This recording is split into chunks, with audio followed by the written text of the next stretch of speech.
As is common with every minority, Hawaiian Americans are constantly under and misrepresented by the media, resulting in an inaccurate image of who they are and hurtful stereotypes that damage their self-esteem and the community as a whole.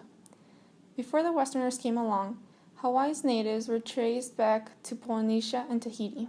The first Americans to arrive in Hawaii were traders looking to exploit the raw materials of the island, such as sandalwood and sugar.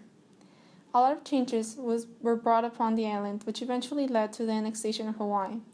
Hawaii was once controlled by its monarchy, but by the end of the 18th century, their queen, Queen Liliuokalani, was overthrown by Sanford B. Dole. Dole, who had been born in Honolulu, Hawaii, to American parents, had created his own government known as the Republic of Hawaii.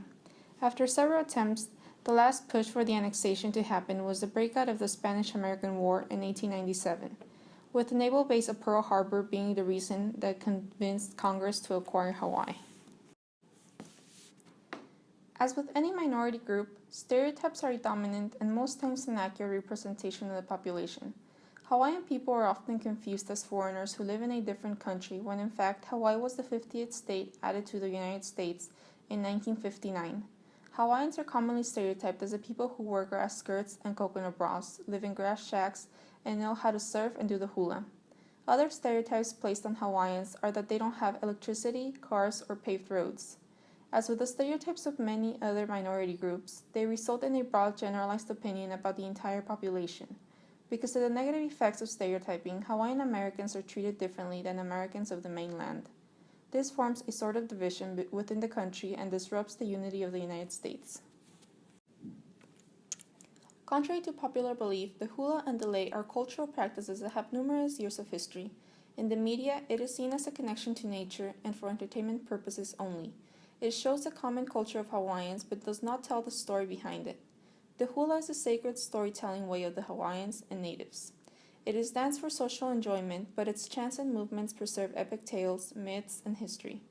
It tells the new generation of their ancestors and teaches them their ways. The stereotypical dress we see today was introduced by Western travelers, while the traditional hula dress did not include the famously known grass skirt and coconut bra. The lei was used every day, but beautifully made leis were used to celebrate special occasions. They were made for its visual beauty, aromatics, and healing properties.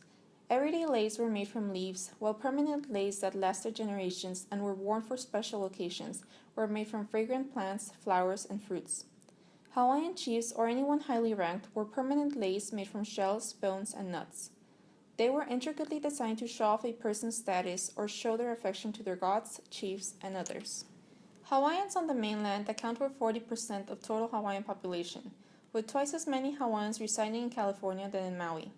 Various political, economic, and cultural reasons caused this Hawaiian diaspora, including pushes like the lack of job security in the island and not feeling Hawaiian rights are being upheld, resulting in posts like family reunification on the mainland. The majority of Hawaiians that left the island find themselves disconnected from their culture, pushing them to actively research it and connect with it. Some people turn to pop culture when trying to reconnect with their roots, but often find their fellow Hawaiians eroticized. Nevertheless, Hawaiians tend to feel very proud of their heritage and see themselves as ambassadors to the mainland, even if they feel like visitors when going to Hawaii and encounter resentment from Hawaiians for leaving the island. This is greatly due to the fact that being Hawaiian is not based on geographic location, but it's more of a global and cultural connection. Because of this, identities such as "I'm Hawaiian by way of California" are common. Hawaiians also differentiate being Hawaiian from doing Hawaiian.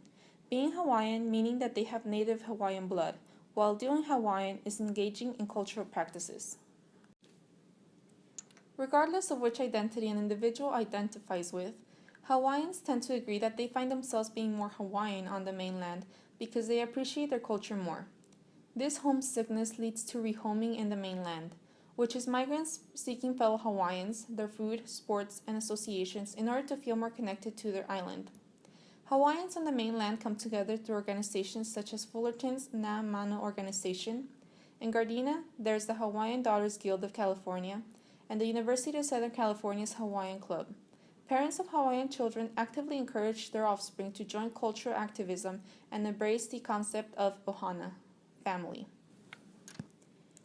Although not often noted, there is a plethora of influential Hawaiian people, including Queen Liliuokalani, who happened to be part of the last Hawaiian monarchy due to her being overthrown by the US and European businessmen. Her goal was to keep the island isolated from the views and influences of the rest of the world to better maintain the Hawaiian culture. She was an accomplished songwriter and author, performing English and Hawaiian sacred and secular music. King Kamehameha is the next prime example because he was the first king who was a conqueror and united the Hawaiian Islands. He was also the founder of the Kamehameha dynasty. Alison Onizuka was a Hawaiian-born astronaut. He was born in 1946 and died in 1986. He achieved many awards and special honors, but his most important one was being promoted colonel and receiving the Congressional Space Medal of Honor. He was a mission specialist on STS-51L, which was launched in 1986 in the Kennedy Space Center. Donald Tai Loi, also known as Dong Ho, was an important singer and entertainer who was born in 1930 and died in 2007. He was mostly a traditional pop musician, best known for the song Tiny Bubbles. Dong Ho was Hawaii's ambassador of aloha to the world.